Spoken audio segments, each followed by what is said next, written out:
भूमिका मांडलेली आहे, काय वाटतं? त्याबद्दल सुद्धा मुख्यमंत्री महोदयाने आधीच चौकशी लावलेली आहे. त्याशिवाय केंद्र सरकारने सुद्धा चौकशी सुरू केलेली आहे. त्यातून जो ब्लॅक बॉक्स सापडलेला आहे त्यामुळे चित्र स्पष्ट होईल. जे अहवाल सादर केले जातात ते अगदीच दाखवायची म्हणून काही दाखवले जात आहेत. जे महत्वाचे काहीतरी येणं गरजेचं ते येत नाही असं. आता एक यातला महत्वाचा घटक म्हणजे पवार साहेब.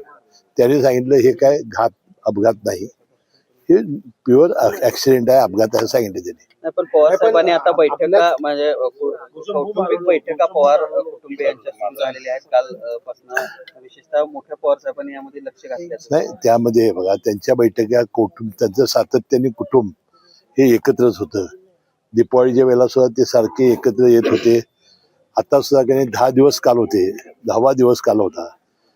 आणि या त्यांच्या विधीच्या निमित्ताने सगळं कुटुंब एकत्र आलं असेल आणि त्यांनी काय ज्या चर्चा केल्या ते आपल्याला काय समजण्याची काय आवश्यकता नाही. हसन मुश्रीफांना नेमकं काय वाटतं? दोन्ही राष्ट्रवादी एकत्र आले पाहिजे असं वाटतं? हसन मुश्रीफ नेमकं असं वाटतंय की जो पक्ष ठरवेल ती भूमिका हसन मुश्रीफची असेल.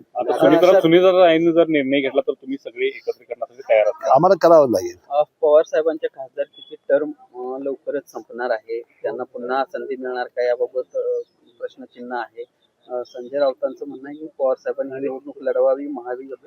आता हा त्यांचा आहे बघा, महाविकास आघाडीचा प्रश्न आहे की काय करावं. काल मी संजय राऊतांचं ऐकलं ते पवार साहेबांना राज्यसभेत पाठवणार आहेत. त्याबद्दल मी संजय राऊतांचं मनपूर्वक अभिनंदन करतो.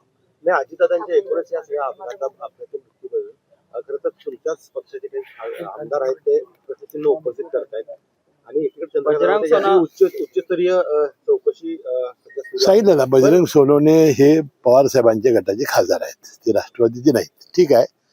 आता जे लोक शंका उपस्थित करतायत त्याबद्दल चौकशी हाच त्याला आता उपाय आहे. दुसरा कुठला उपाय असू शकतो?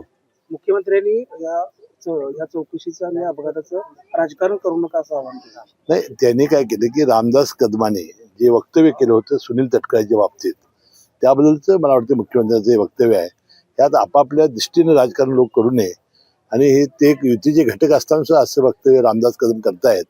त्याबद्दल मुख्यमंत्री महोदय बोलले असावेत असं मला वाटतंय. पण या सगळ्या प्रक्रियेमध्ये सुनील तटकरे असतील, प्रफुल्ल पटेल असतील यांच्यावर रोष व्यक्त होताना दिसतोय. विशेषतः विरोधक असतील किंवा नाही, मला असं वाटतं, मला त्या सगळ्या प्रक्रियेमध्ये मी होतो.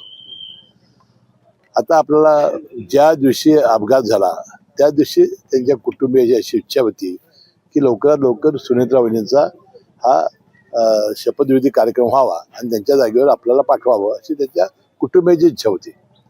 आता पवार घराणं हे 3 दिवसांनी आपले सगळे विधी आटोपतात. ते पुरोगामी घराणं आहे आणि त्यामुळे 3रा दिवस झाल्यानंतर 4थ्या दिवशी सुनेत्रा वहिनींना उपमुख्यपदाची शपथ दिली. आता मला एक सांगा, प्रफुल्लभाई पटेल अनेक वर्ष पवार साहेबांच्या बरोबर त्यांनी काम केलेलं आहे. ते कार्याध्यक्ष म्हणून अनेक वर्ष राष्ट्रवादीचं काम करतायत आणि सुनील तटकरे हे साहेब हे प्रदेशाध्यक्ष आहेत. मग आता मला सांगा, दादांच्या अचानक जाण्यानं ही जबाबदारी कोणी मिटिंग बोलवायची? तुम्ही सांगा ना. ही जर विधिमंडळाची मिटिंग आहे तर कोणी बोलवायची, कोणी ते सांगा ना. अध्यक्षाने बोलवायची ना. मग सुनील तटकरे विलन कसे? राष्ट्रीय अध्यक्ष त्या आदेशाने बोलवायची. मग प्रफुल्ल पटेल हे विलन कसे? मला हेच कळालेलं नाही. ज्या पक्षाची नेत्याची जबाबदारी तेव्हा त्यांच्यावर दुर्दैवानं नीतीने टाकलेली आहे त्यांनी जर काही पुढे पाऊल टाकलं आणि मिटिंग बोलवली आणि सुनेत्रा वहिनीलाच उपमुख्यमंत्री केलं तर ते विलन कसे काय ठरू शकतात? पण ह्या सगळ्या प्रक्रियेवर ठरवलं या संदर्भात कोण ठरवण्याचा प्रयत्न करते त्यांना नाही, मला माहिती नाही. ते तुम्हीच आता बोलल्यावर कळालं मला. संजय राऊत सगळ्या प्रकरणावरती वारंवार तुमच्यावरती तुमच्या पक्षावरती टीका करताना पाहतात. राष्ट्रवादी आता राष्ट्रवादी काँग्रेस पक्ष हा आमचा वेगळा पक्ष आहे. आता यांनी कुणी लुडबुड करण्याची आवश्यकता नाही. आता तो निर्णय घेण्याची समर्थ सुनेत्रा वहिनी आणि आमचा राष्ट्रवादी काँग्रेस पक्ष आहे. याच्यात आता ही लुडबुड का करतायत आणि विनाकारण आमच्या दुःखाच्या प्रसंगामध्ये आम्ही सगळे दुःख शोक सागरात बुडालेले असताना ही मंडळी का डिवचतायत ही शंका मलाही आहे. समन्वय नावं काही जिल्हा परिषद पंचायत समितीच्या मतदार यादीत पाहायला मिळत आहेत. अगदी दुबार मतदारांची संख्या देखील वाढल्याची दिसते. आता दुबार मतदानाच्या वेळेला त्यावेळेला निवडणूक आयोगाने स्पष्ट आदेश दिले होते ज्यांची दुबार नावं असतील त्यासमोर लिहा आणि त्यांच्यात लिहून घ्या. मी इथं मतदान करणार दुसरीकडे करणार नाही, असे जे जे करतील त्याच्यावर त्यांनी त्याप्रमाणे कारवाई करावी.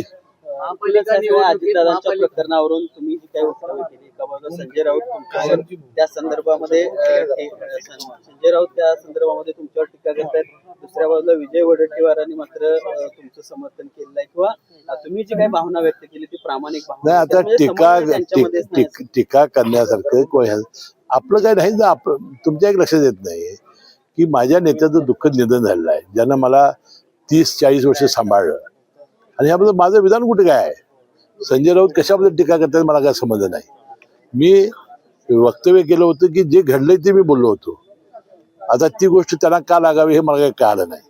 वडेट्टीवारांचा मी मनपूर्वक आभारी आहे की त्यांनी याबद्दलच्या माझ्याबद्दलच्या भावना ज्या चांगल्या व्यक्त केल्या त्याबद्दल. जिल्ह्याच्या 2 नंबरच्या जागा तुम्ही राष्ट्रवादी म्हणून लढवताय, तर किती जागा निवडून येतील वाटतं? राष्ट्रवादी काँग्रेस पक्षाचा महायुतीची सत्ता जिल्हा परिषदेमध्ये येईल.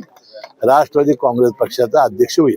साहेब, चंदगडचे आमदार शिवाजी पाटील यांनी एक व्हिडिओ जारी केला ज्यामध्ये त्यांचं म्हणणं आहे की चंदगडमध्ये विरोधकांकडून पैशाचा मोठ्या प्रमाणावर रात्री वापर करण्यात आल्याचा आरोप त्यांनी केला चंदगडमध्ये. ठीक आहे, पुढं नाही, पण आता जे हे करतायत ते राष्ट्रवादी आरोप करतायत म्हणून असं आलो मला. महानगरपालिकेत काल महापौर उपमहापौर झाला. राष्ट्रवादीच्या हातात आता नेमकं काय त्या ठिकाणी असणार सत्तेमध्ये? नाही, आम्हाला त्यांनी सांगितलेलं आहे की 1.25 वर्षाचं महापौरपद ठरल्यामुळं महापौरपद येण्याची शक्यता कमी आहे. परंतु CM साहेबांना आम्ही जर पटवून दिलं आणि जर दिवस कमी झाले तर महापौरपद द्यायचं त्यांनी ठरवलेलं आहे. दुसरं कुठली समिती? उपमहापौर